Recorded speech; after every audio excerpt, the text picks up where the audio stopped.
présente Si ma tante en avait. Chronique bretonne de San Antonio. lu par Antoine de Caunes.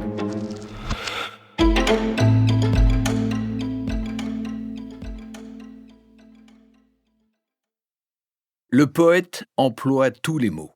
Louis Kutener. À Bertrand Poirot Delpech, héroïque défenseur de mes œuvres, je dédie quelques-unes de ces pages au choix avec mon amitié. Sana. Si ma tante en avait, on l'appellerait mon oncle. Roger Perfit, de l'Académie française, par cousin interposé.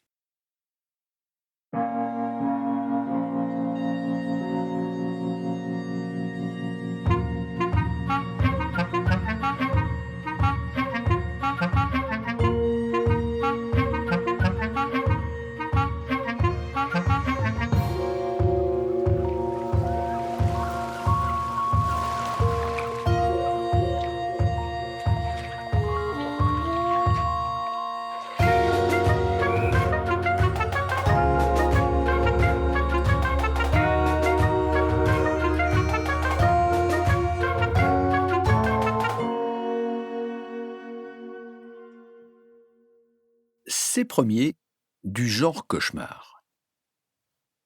Je regarde tomber la pluie. Plus exactement, je regarde son ruissellement le long des façades de granit. De toute beauté. Chiant, mais noble. Le granit, franchement, c'est payant pour le noir et blanc. Évidemment, si tu préfères tourner en couleur, vaut mieux filmer une corrida. La flotte dégouline le long des pavés inégaux. Au café de la Marine, il y a un marin qui est sorti pisser contre la borne à anneaux qui servait dans les jadis à attacher les bourrins.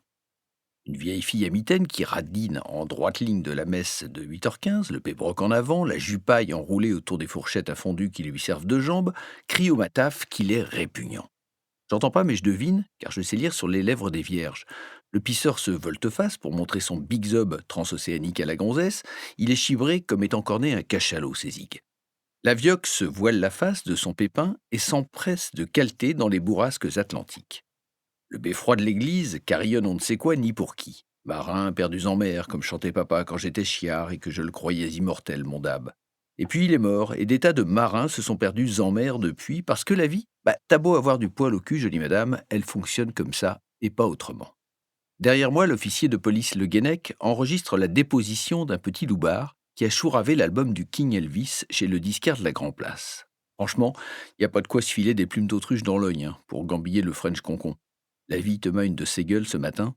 « Et pourquoi que t'as volé ces disques, tordu ?» s'inquiète le Guenec. « Serait été du Mozart encore, mais Elvis Presley, j'arrive pas à piger. Ça consiste en quoi dans ta pauvre tête ?» J'abandonne la fenêtre morose et toutes les tristeries bretonnantes qu'elle révèle. Le mieux, quand on veut se buter, c'est quoi à ton avis? La praline dans le temporal? T'es sûr? Je quitte la pièce après un regard fraternel au lave-du en blouson de faux cuir, col de polyester, bouton de plastique. Sans les dérivés du pétrole, il irait à poil, ce petit gonzier. Il a une bouille palote, des yeux de pêcheur breton qui ne pêche pas. Je descends 3 marches de l'escalier de pierre, puis je reviens dans le bureau. M'approche de la machine à écrire de Le Guenec. J'arrache le rapport du chariot d'un geste dingue. « Allez, fous le camp du con !» je lance au gamin. Le Guenec est furax. Sa mâchoire se crispe à en produire des étincelles. Le môme se lève et me défrime sans y croire. Je lui balance une tarte qui le propulse contre la cloison. « Si un jour on te ramène ici, je te massacre, » lui dis-je. Il s'en va. Je frotte ma main cuisante contre la jambe de mon grimpant. L'officier de police Le Guenec se demande ce qui m'arrive. « Je sais pas ce qui m'arrive, » lui dis-je tout simplement. « Vous n'avez jamais des coups de flou, vous ?» Il répond que si, mais je sais bien que c'est pas vrai. Sa vie est impec, magistrale de régularité. Un con. Vous savez, Le Guenec, je lui murmure, c'est dur à assumer l'intelligence. Ça crée des servitudes. Il rit con. Il perd pied. C'est un bonzi, un vrai vachard. Service, famille, patrie. Il va aller raconter partout que je tourne pas rond. Et alors là, il dira vrai.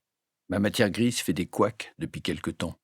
Le commissaire d'avant moi était un gros pabileux qui laissait pisser le mouton en attendant sa retraite. Sa retraite est arrivée, il cultive des géranias en attendant son cancer. Au fumier de cheval, il n'y a rien de tel.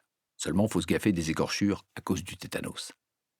Dites donc, Le Guenec, il y a des putes, je suppose, dans ce pays. J'ai envie d'aller me faire bricoler un petit brin, manière de m'éclaircir le mental. Il en revient pas. Je vois des bulles de savon sortir de ses oreilles et de ses narines. Mais Ah non, explosai-je, vous n'allez pas jouer les rosiers, mon vieux. Enfin, des putes, il y en a partout, où s'opère une concentration urbaine. Alors dites-moi où se tiennent celles de Ploumanac-Vermont. Il rit con, de nouveau. Note qu'il est con et que tout ce qu'il dit ou fait est con. Mais en supplément, il décide d'être con. Alors ça gagne en intensité connesque, comprends-tu? Les mieux, balbutie le Guénec, sont celles de la rue de l'Abreuvoir. Numéro? Il y a pas de numéro, c'est la maison au volet rouge. Merci. Vous venez vous faire une pipe, c'est ma tournée. Non, non, merci, monsieur le commissaire. Cette fois, je me barre.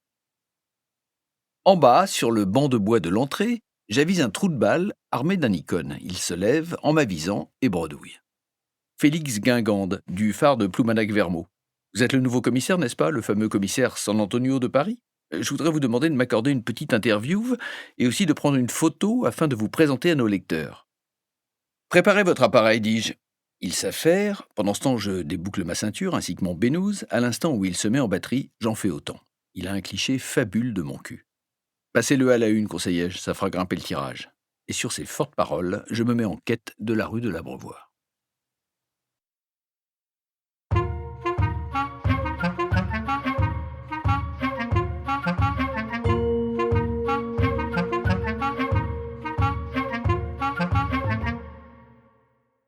Che deuxième. Nous espérons que vous avez apprécié cet aperçu. Pour continuer à écouter ce livre audio sur Google Play Livres, utilisez le lien dans la description de la vidéo.